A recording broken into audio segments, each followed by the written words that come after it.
We are really at a tipping point in our lives, personally, culturally, socially, environmentally, politically.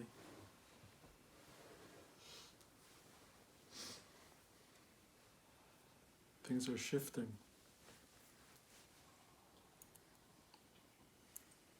It's a collective shift, not just personal. But it is the biggest tipping point probably in the history of the world on some fundamental existential level.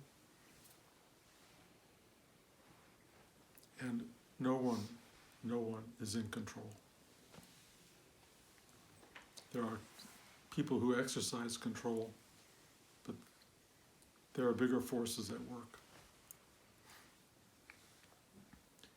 There are forces that have begun millenniums ago, forces that are eternal in the human condition, in the worldly condition, in the physiognomy, the biology, the cosmic construct of everything. A lot of it has to do with beginnings, middles, and ends. Everything that we know begins, sustains itself, has a middle, and then draws to a conclusion. Sometimes, for most of history, we sense that conclusion as individualized, personal, about me. Sometimes, during conflagrations that happen, the societal enormity of the imbalance is shared by the personal imbalance. We're kind of at a time like that right now. I don't know how many of you continue to read newspapers. I don't know that I recommend it, but I keep reading them. And it's really, really interesting how many of the commentaries, the columnists who write about life from some kind of informed, intelligent perspective, are admitting that they don't know the answers. They simply don't know the answers. High intelligent thought, informed thought, seems to be about equalizing with uninformed emotional feelings and thoughts that don't have grounding other than the individualized emotional life. These are starting to equalize in a way, partly because of social media. A lot of voices can be heard in a way that never was true before. If there's a democratic impulse in the world right now, it's really hitting. In other words, everyone's getting a voice. And we, the people who meditate, who sit still, who are trying to find a center in the middle of all of this upheaval, may be finding it more difficult. On the other hand, we may be also finding it more essential.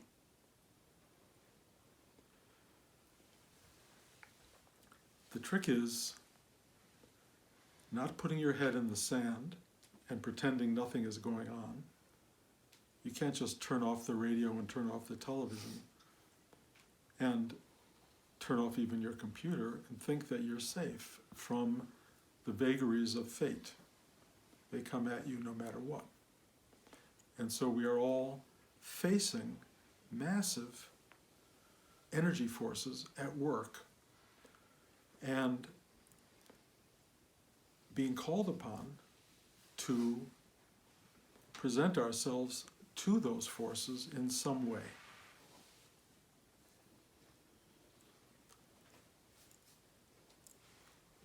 Clearly, the prescribed situation for meditators is don't give up meditation. Find your way into the still pointedness that you have been practicing for your whole life, because it creates balance, clarity, harmony, openness, love, embrace, and surrender. It can also initiate, if it wants to, a kind of activision, meaning that you can take this love, compassion, sweetness, stillness, balance, and share it with others. You can carry it out into the world and be the thing that others are hungering for, whether they're able to articulate that hunger or not articulate that hunger. They want it. So we have the opportunity, if we want, to be what I would call good people. To go out into the world and live life in a harmonious, loving, connected, community-driven way. And if we do that, I don't know that it will change anything in the larger fabric. Things that are moving around us are so big and so dense and so powerful, so planetary, that our tiny little spectrum of kindness, compassion, and love may not amount to a lot of, or to a hill of beans in this world, to quote Casablanca. On the other hand, the alternative is not to bring stillness, love, and compassion to others and even to yourself. It's just to, as I say week by week, get lost in television, get lost in mindless doing, and to miss the exquisite dynamic of these unbelievably strong forces that are at play at this moment in time, and getting stronger. If you haven't turned on the television these first 3 days of this new decade, 2020, you're not aware that the level of disruption of the last decade is only increasing dramatically in the first few days, with the possibility of, war. I've watched wars at a distance, but I was born in the middle of one. I was born in World War II. My parents, everything changed in their lives. My father had to give up his business. He had to go into the army. My mother had to be a home front mother for reasons I cannot comprehend, but I'm totally grateful for. They decided to give birth to a child in the middle of a war. And here I am, not even a baby boomer. I'm a pre-baby boomer. I'm not after the war celebration. I'm in the war celebration. And this choice that was made at that moment in time was in the face of unbelievable worldwide transformational energy. It was forces of what you call good and evil intersecting in battle mode. And to the best one can describe it, that battle was won by goodness. I was born in a period where goodness was celebrated. The 1950s were lovely on a certain level. Of course, as you start to look more deeply into the world, you realize that triumphs of goodness are in fact temporary. Goodness and evil, light and dark, are in endless confrontation. It never ends. One sublimates over and other predominates, and then they reverse and they change and they keep happening. And some of the major cycles that happen in the world hit you at different times. So my parents were hit in their early 20s. I feel like I'm being hit in my mid-70s, totally unprepared for the kind of dark forces that seem to be proliferating right now on the planet. And the tipping point comes this year where we have a kind of a choice, maybe societally, to shift the direction. It may not really work because forces are so big, but we can try maybe to move right or left, let's say, in different directions if we want to be good citizens. But even that, the forces of the world are so powerful right now that even if we can change political directions, changing cultural directions and changing environmental directions is a whole other ballgame. So we are going to watch the unfolding of all of that from our perspective. I am in my mid to late 70s. I'm not going to have as much a window on all of this, as some others will. That window is going to be dynamic. I have children and grandchildren who are going to live through explorations of intensity that I didn't face in my childhood. Part of me longs for them not to have to experience that, and another part of me knows that some of the most remarkable times of human growth are in war zones. People appreciating life in ways that people in the quieter days don't get to. But I do know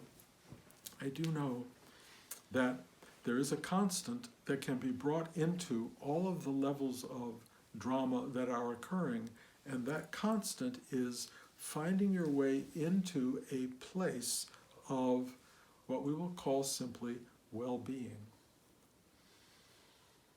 It is the best antidote to the magnitude of drama, whether it's little drama or big drama.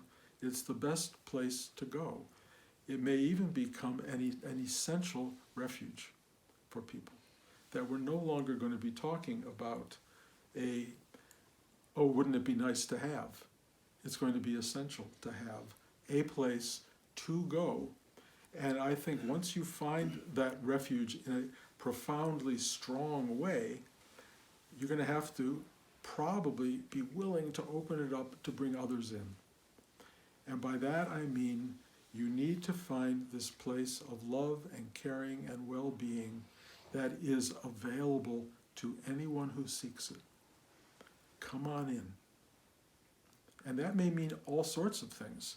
You know, this house that we have here, I'm adding on rooms.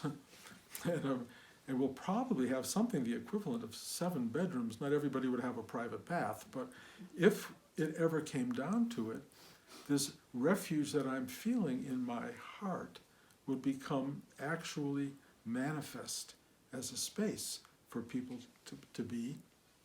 I don't know if it will ever become that, but I am laying the groundwork externally, internally, to be available to others as a place of refuge.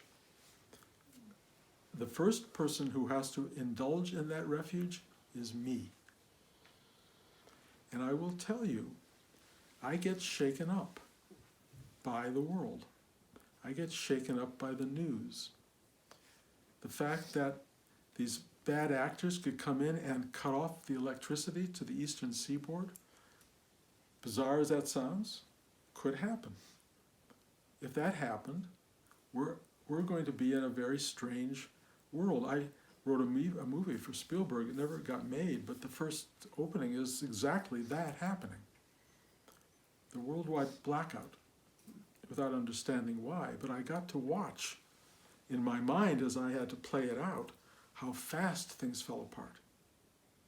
How people were standing in the middle of freeways, stopping cars to get into their car to drive however far that gas would take them, throwing people out of their cars. I mean, it was like instantaneously dark.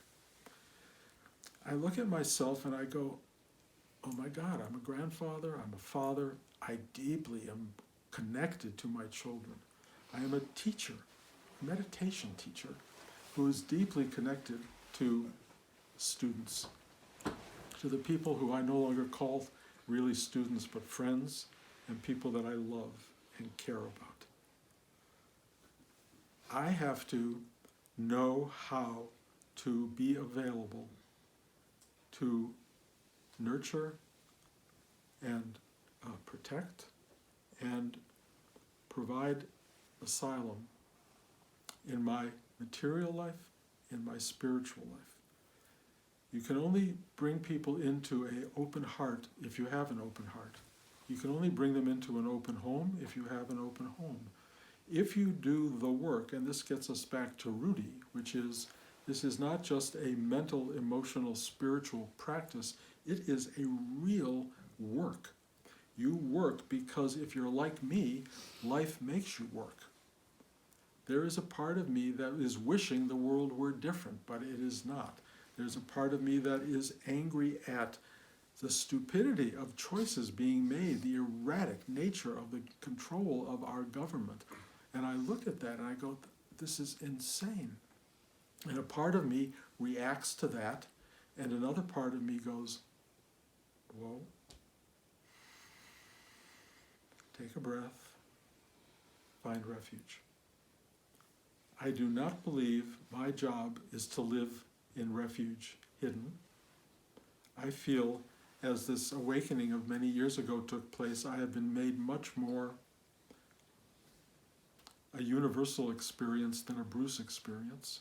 I am feeling what's happening in Australia. I'm feeling what's happening in Hungary. I'm feeling what's happening in England. I'm feeling what's happening here. I'm feeling it everywhere. The feelings are so big, and they are so hard to live with. On the other hand, because of my years and years of 50 years of sitting still and going here, I can, at any given moment, be at peace. And I can share that peace with you. I can help expand that peace within you just by doing our connection, our sitting together, being one, allows for that peace to emanate. It can actually, if you work it right, be helped into deeper parts of and crevices of your being, so that when the time comes, if it hasn't already, for you to become a refuge for yourself and a refuge for others, you'll be able to do that. Being a screenwriter, being somebody who creates stories, having an imagination, my imagination is big and it goes out there, and it maybe is running farther afield than your own imagination, and I don't want to sit here and create fear and dread. On the other hand, I am beginning to see that fear and dread in the New York Times editorials and the Washington Post editorials. There are people who are writing, and I may have said this a few weeks ago, an interesting article by a psychiatrist writing about how do I handle my patients who are terrified of what's going on when I'm terrified of what's going on. It's a real problem. How do the teachers teach when they are no longer above or transcendent of the reality? They are one with this entirety. We are all in this together. The only thing the teacher can do, if the teacher can do it, is be what they speak. Represent it, fulfill it, become a bedrock for people looking for something solid to stand on, so that we can walk through this holding hands, shaking as we go. Rudy had this great line, "Yea, though I walk through the valley of the shadow of death, I will fear no evil, even though I will be shaking in my pants every step of the way." I think he said shitting in his pants. But all I can tell you is maybe we're in a time like that. Maybe it is my Hollywood sensibility that's projecting something way beyond what's really going on.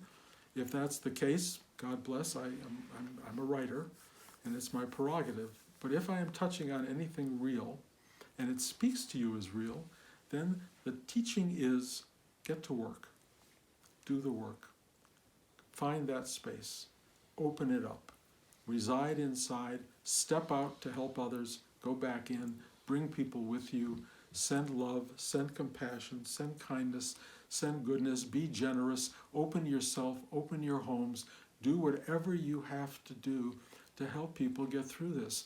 Will it be challenging? Yes. Will your home get crowded with people who make you crazy? Probably. Will you wish you hadn't done it? Maybe.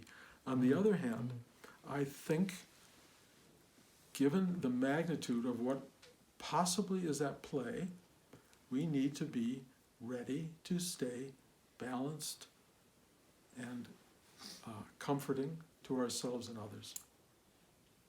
And it's not hard. It's not hard. It just takes practice. If you're not practicing, what will happen is you may not be ready to jump in the full force that you need because you haven't opened all the doors, you haven't done the homework. Do the homework. If anything, this is the time to really put it into play. You sit down long enough to get past the craziness in your brain and all the news that's coming in and all the drama that's coming in and all the emotional upheaval. You've got to go through that stuff, all that noise, to go down, down, down to this place. And so if you sit and practice every day, you will know that for the first 10 minutes, it's madness. It's a mind out of control. Do not give up. You ask inside for help, or as Rudy said, help to surrender, to let go of that stuff, and to sit long enough that you go through the layers, and then you enter into, if nothing else, your heart chakra. You enter into the heart, and you sit there quietly, and then, as I've told you many times, and I promise you this is true, a door opens and says, come on in. And you just go, oh, oh. And you walk inside your heart chakra, and it is the most motherly, fatherly, grandmotherly, grandfatherly embrace imaginable. You are so loved within. You so love who and what you are. And you feel it, and it has no limitation. It is big, beyond comprehension. It is oceanic in so many ways. And it's yours. It's built into the system. Just because we are a culture and a society that pushes everything externally, that looks for happiness in, a big steak dinner or ice cream or sex or, whatever you think it's going to come at you with, we're used to that. We're not used to this idea of going inside. But if you can make that effort and you do it on a daily basis, and you get to the heart chakra or the navel chakra, which is the same thing as the heart chakra, it just has power in it, you can make changes. You can drive yourself through life in a way that is very helpful to you and to everyone around you. And as I've indicated many times in these talks, within this incredible heart chakra, with all of this love and comfort and joy, there is also a roadmap. It's like a Siri, You can just go in and say, how do I get from this place to that? And it goes, just turn right, turn left, go forward. It just directs you. There is a directive that's always available. It is a guidance system in your heart. And it reflects up into your brain, your mind. You're able to share it with your open-throated chakra so that you can be articulate with other people. And you get to act on it with the navel chakra, which gives you the power to actually get in the car or get in the internal sort of driver's seat and move yourself forward into life in a way that is helpful. Helpful to you, helpful to everybody. So what I'm saying is, if you need to hide out permanently, there's a hideout. If you need to live in permanent bliss and joy and surrender, it's really available. If you're like me and you have children and grandchildren, it's less accessible because you have caring, a deep caring about people in the world. If you're a monk in a cave, just sit there. It's fine. No judgment. It's just a different persona. But if your persona is of the world, find your way in, find the balance, be here and be there. Be here now, be here now. Do you see the difference? Isn't it great? The here now is an internal here now. This is here now. Make it one now, one here, one place, inner and outer, same thing. Make sure you're running the show well by practicing whatever it takes to get to that oceanic place that needs to flood out into the larger universe, which is no different than this. It's just more manifest. Once it gets into the manifested world, you will be a gift to the world. And you already are a gift to the world. Just work it. Do it as beautifully and as deeply and kindly and compassionately as you can. Realize we are in a moment of profound balance, if you will, and which way that balance goes will be determined by all of us, collectively, individually, day to day, moment to moment, and it's going to be a really interesting ride. So do your part. Do your part. It's not that hard. Find happiness and joy, and you will take care of it. Any questions?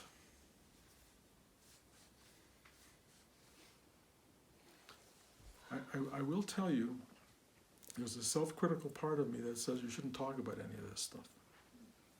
That people don't come here to hear it. That they're here to hear the transcendent, the part of us that really doesn't have to deal with world events. Well, I don't think that's real for us anymore. I think there may be people and there may be religious practices that will take you somewhere that will give you that kind of affirmation. They will give you what I would call certainty. That if you do this and you do that and you do this and you do that, you will have transcendence or heaven awaiting you. May be true. And I will absolutely have no problem if you guys end up going elsewhere to look for the less threatening, the less confrontational version of this. I have no problem. Do what you need to do. Everybody should do what they need to do. But just know that do something, because you need a raincoat of some kind. Get your raincoat, get your galoshes, and be prepared for interesting weather. Okay. I don't think there's any question that Rudy's work had a very practical application in the way you're speaking. And I think that's what drew me to it, being a very practical person myself. And I still see how it works in everyday life. And I think you're just creating a larger canvas for us to work. I thank you for that. Yeah, I believe the same thing. I mean, there's one of the things that happens to people who have an awakening, and they think they're above and beyond all of this stuff. And I kept thinking, well, when that first took place for me, which is 10 years ago, what do I do now? There's nothing to be done. And then I realized, of course there's stuff to be done. And it's going to go on forever. And even an awakened soul is biologically contained by this material body, by the society, by the weather, by everything else. It may be a bigger canvas for that being, but it's still part of a canvas and the canvas. And it's like we're still caught in an existential question mark of what the hell are we in here? What is going on here? And Rudy just taught us, whatever it may be, find your way into this core space, and it may not give you all the answers, but it will give you a way to live in this unknowing. And that's really powerful. Day to day, you can live in the unknowing.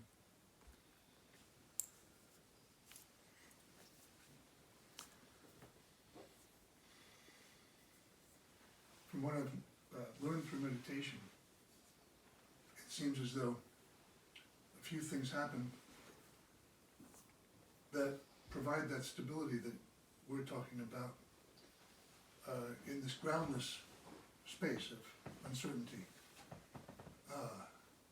Another thing that seems to happen is that, we used to refer to the peels of the onion falling away.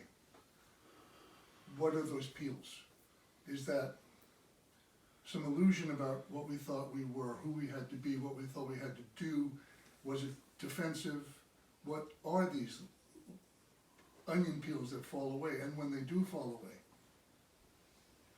aren't we more engaged in the world, really? Because there's less of a definition of what we are. However, all of those experiences we've had, all the knowledge we have, all the resources we have access to, no longer limit us, because we're no longer clinging or attached to a self-image. Suddenly all that becomes an asset, tools, creative material to work with in those challenging moments. Those are on-demand, ready-to-go tools. And when we feel this sense of interconnectivity, there's no choice but to be and feel and act accountable. And in the center of it, it is love. It's the driving life force that is inseparable from, that connects all of us. So I find, on the contrary, what you're expressing and exposing is empowerment.